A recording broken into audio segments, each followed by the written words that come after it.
La probabilité. Alors, il y a deux sortes de probabilités que nous allons étudier cette année en sixième année. Premièrement, la probabilité théorique.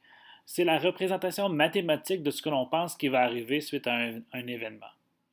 On écrit la probabilité sous la forme d'une fraction. Exemple, si je lance un dé à 6 faces, j'ai une chance sur 6 d'obtenir le chiffre 5. Alors, j'écris ma fraction 1 sur 6 ou 1 sixième. Alors, la probabilité expérimentale, quant à elle, comme le nom l'indique, c'est ce qui s'est produit suite à une expérience. Donc, le mot experiment en anglais, c'est vraiment ça, c'est l'expérience. Donc, on va représenter par une fraction ce qui s'est produit suite à un événement.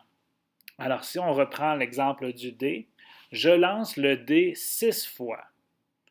Évidemment, j'ai les chances d'avoir 1, 2, 3, 4, 5 ou 6 à chacune des fois que je lance le dé.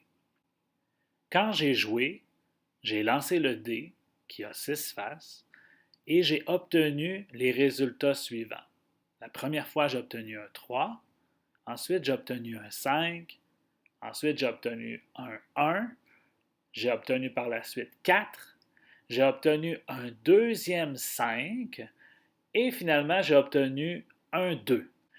Contrairement à la probabilité théorique, je croyais que j'avais une chance sur 6 d'obtenir le chiffre 5.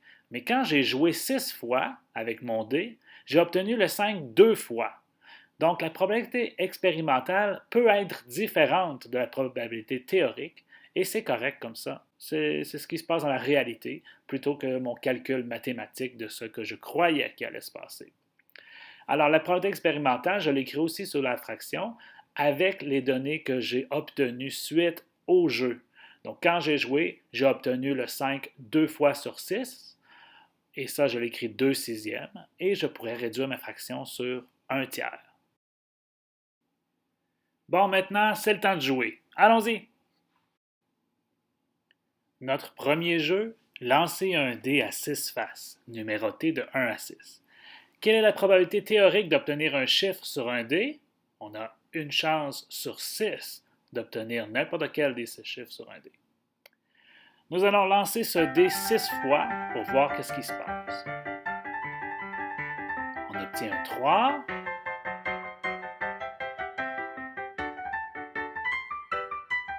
Et maintenant un 2. Un autre 2.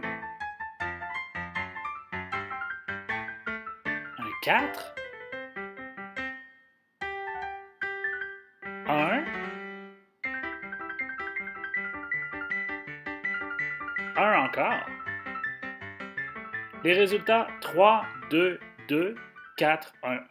On pourrait donc dire que la probabilité expérimentale d'obtenir le chiffre 2 était de 2 sixièmes ou 1 tiers, alors qu'en théorie, on devait obtenir le chiffre 2 seulement une fois sur 6.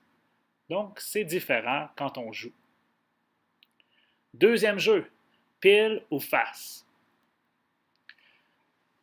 Quelle est la probabilité d'obtenir pile ou bien face quand je lance une pièce de monnaie? Eh bien, c'est très simple. J'ai une chance sur 2 d'obtenir face ou bien une chance sur 2 d'obtenir pile. Si on lance cette pièce-là 10 fois, pile, pile encore, face, face encore, face, pile, face, face, face encore, pile.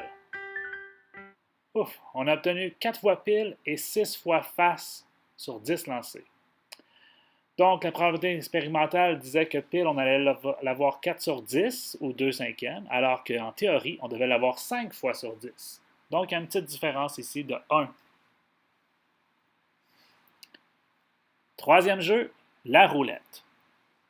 J'ai une roulette bien colorée, mais qui est numérotée de 1 à 10. Quelle est la probabilité d'obtenir un nombre pair sur cette roulette?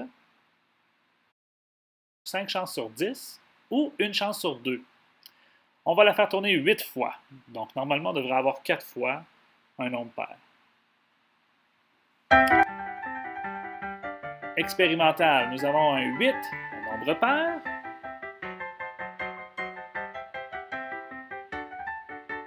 le nombre 10, un nombre pair, le 9 qui est impair, le 3 qui est impair, c'est proche du 4, un autre 3 impair, le 5 qui est impair, le 6 pair et le 7 impair. Les résultats, 8, 10, 9, 3, 3, 5, 6, 7, donc 3 fois le pair et 5 fois impair. Ouais, c'est pas tout à fait ce qu'on pensait. Probabilité expérimentale 3 sur 8 pour pair, alors qu'on pensait avoir 4 sur 8 pour pair ou une demi. Encore une fois, les résultats sont différents. Bref, on peut calculer nos chances mathématiques d'obtenir un résultat, en théorie, mais quand on fait le jeu, on peut avoir bien des surprises. Ça, c'est expérimental.